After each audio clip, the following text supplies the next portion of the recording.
You just suggested that this woman who was killed, Renee Good, is part of a broader left-wing network. Who do you think is behind this broader left-wing network? Well, it's one of the things we're going to have to figure out, but here's the way that I put it. When somebody throws a brick at an ICE agent, or somebody tries to run over an ICE agent, who paid for the brick? And who told protesters to show up and engage in violent activity against our law enforcement officers? Is there a risk with you describing her as a deranged leftist, talking about very specific facts of these events, when an investigation is just beginning? Are you preempting a thorough investigation by drawing such conclusions? Well, first of all, the Department of Justice is going to investigate this. The Department of Homeland Security is already investigating this. But the simple fact is, what you see is what you get in this case. You have a woman who was trying to obstruct a legitimate law enforcement operation. Nobody debates that.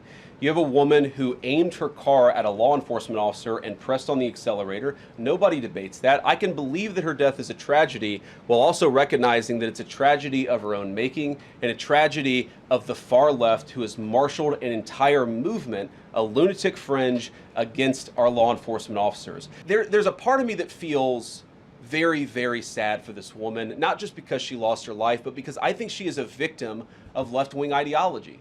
What young mother shows up and decides they're going to throw their car in front of ICE officers who are enforcing legitimate law?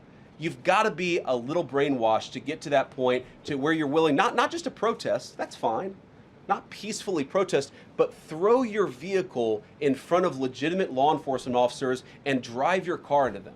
To get to that point, you have to be, I think, radicalized in a very, very sad way. I certainly wish that she hadn't got there. I know there's an ICE officer right now who very much wishes he was not put in the position where he had to fire a gun to defend his own life.